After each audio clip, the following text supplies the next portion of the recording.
this? Something ain't right. This trailer had me screaming at my monitor that it was fucking Dead Space. What I was actually watching was the reveal trailer for the Callisto Protocol. But man was I excited. I'm a huge fan of the Dead Space franchise, it's one of my favourites. It always seemed more survival horror than Resident Evil's attempts at the time. They also made for excellent platinums, with the third entry being ultra rare and Dead Space Extraction not being too far behind. Dead Space 1 and 2 are beloved. They were also very successful for Visceral Games and EA. When the third one came along, unfortunately EA interfered a lot in active development. It became a cooperative, make-your-own-gun, ice-world adventure survival horror, with resource gathering and microtransactions galore. Don't get me wrong, I actually love Dead Space 3, but there's no question that it killed the franchise for nearly 10 years. So when Glenn Schofield popped up on that stage after that trailer to talk about the true spiritual successor to the game he helped envision and create, I was really rooting for him. I was totally on board. A true next-gen version and Glenn unshackled from EA's grubby hands, now replaced with Krafton, who are the publishers of PlayerUnknown Battlegrounds. I remember this weird thing that Callisto was going to be set in the same universe as PUBG. They did backtrack on this, but it's really strange, like what would that even imply? I imagine Isaac Clarke running around with a frying pan or something. It's just a bit of a weird thought. I pre-ordered Callisto. I dropped $70 on the game for launch. Now after loading it up and enjoying the impressive opening, I probably played it for about an hour or so, and to my shock, it's not fucking Dead Space. I haven't got a clue how the combat system works and I'm dying a lot, but goddamn was it pretty to look at. I earned only 5 trophies before dropping the game completely for the majority of the year. And I'm pretty gutted. The Dead Space remake releases a month later and becomes my 200th platinum, with Callisto sent to the bottom of my low percentage void of uncompleted games. I was really rooting for Callisto. I wanted it to do well. Obviously I was excited for the Dead Space remake, but I naively thought they could both succeed. Glenn Schofield having to compete against, essentially, the remake of a game he helped create and envision just feels a bit sad to me, especially how things turned out for Callisto, which wasn't all too well. High sales expectations, low sales, player frustrations like I encountered from dropping it so early, and it all painted a picture of a massive failure for Krafton. A year has passed and the dust from both games has well and truly settled. I revisited Dead Space somewhat in December, where I decided it was my favourite platinum of the year, and that made me think of Callisto Protocol, unpopular, abandoned, and in my low percentage pile. I knew I had to revisit it, if only to reaffirm my initial feelings. Perhaps I was too harsh on my initial judgment, because I really ended up enjoying it. Dead Space is the better game, don't get me wrong, everything about Dead Space is better.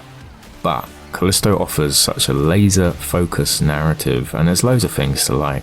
And that could be a fancy way of saying it's too linear, and it is, but it does it really well. It's also insane to look at. These visuals are spectacular. The environments, the details, the gore, all of it looks amazing. I was also really impressed with the voice acting. Yeah, I can't see anything up there. So Talk to me. what's your problem? There is some major talent in this game. How the fuck did you get in here? And the story I enjoyed overall. It had good progression, good atmosphere, and I liked the characters. What of the platinum itself? Well, you'll find trophies for story progression, collectibles, miscellaneous, those involving the GRP telekinesis tool, dodging, upgrading, and some stealth kills. Sprinkle in a couple of difficulty related trophies that stack, and you're looking at a solid 5 out of 10 that can quite easily be completed in a single playthrough if you fancy the hardest difficulty off the bat. Something I did start with, but because I don't generally follow guides on my first playthrough, I missed a couple of collectibles. There are several DLCs which add trophies, including a story expansion and a horde-like arcade mode.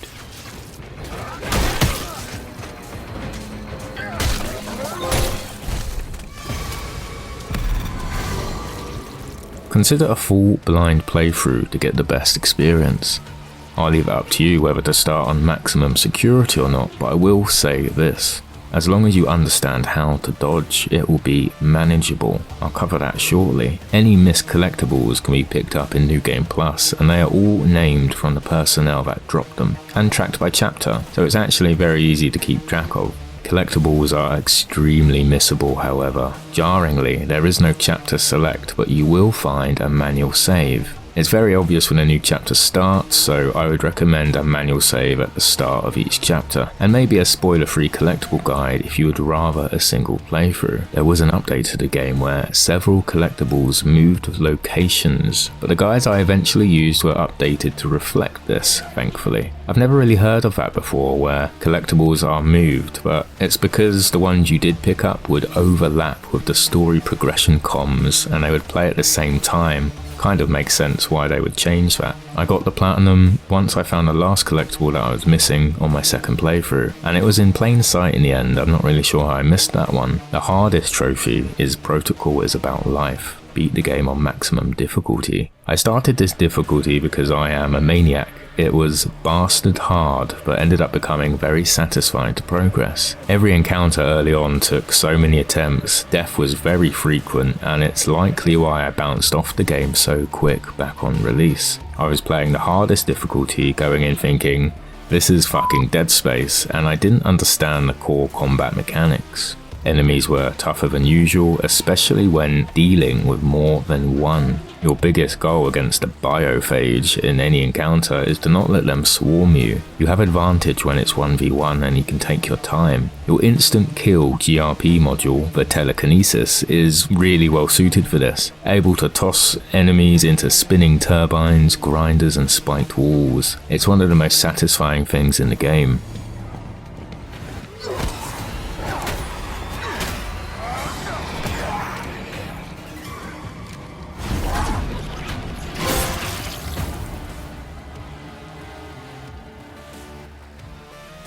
Ordinary weapons pack a punch, but their best use is to actually make distance after a melee combo. The biggest thing you must get used to is how to dodge correctly and when to melee attack. A normal encounter should go like this. First you'll dodge the enemy attacks, and generally that's going to be 1, 2 or 3 times. You do this by holding the left stick in a direction, left or right, and then you hold the alternate direction to dodge the following attack. So you could go left to the right to the left, or vice versa. It doesn't matter what direction you start with as long as you hold the different direction on the next attack. Then you'll want to recognize the opening for a melee combo for 2 or 3 hits from yourself. And finally, you end by aiming with L2 and shooting with R2 to fire your weapon off at the end for extra damage and to create some space to then reset the encounter. Throw in some telekinesis and explosive barrels to deal with multiple enemies, and you've got yourself encounters that are genuinely fun and thrilling when you get into the flow. It also looks really cool.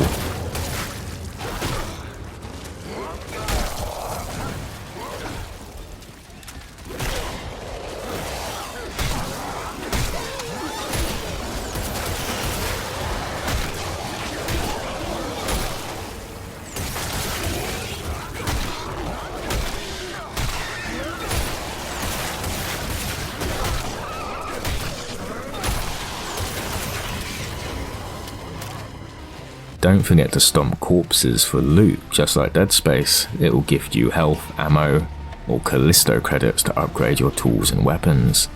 These are dotted around multiple shops located around Black Iron Prison. Upgrading visually is very cool. They're like little 3D printers and you get to see it be created in front of you. It's a shame then when you want to buy multiple small items and you have to watch the animation several times. Is combat a bit clunky? Absolutely. Could you just blast them? Yeah, if you have the ammo, it's a legitimate tactic, especially on the lower difficulties where ammo is more plentiful, but maximum security might demand a bit more calculated strategy to the mix. I can't deny that the moment-to-moment gameplay was enjoyable to me, and that I was often self-proclaiming that the environments and enemy designs were awesome. I think Callisto had a really good foundation, an interesting story and even likable characters. So, Talk fucking taunting. what's your problem? I would have looked forward to a sequel. Krafton spent a lot of money in this game, and it shows. It really does look like a AAA, and it sounds like a AAA. It doesn't quite play like one all the time though.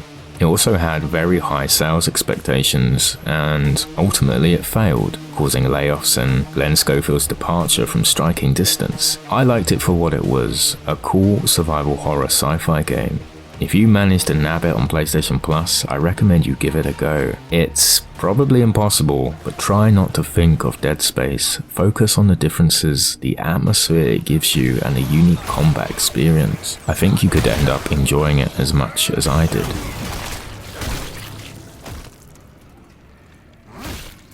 I've got plenty of DLC to work through if I want the 100%, but I'm happy with the platinum overall. I hope you enjoyed today's video. Please subscribe if you did. Otherwise, take it easy and I'll catch you next time. See ya.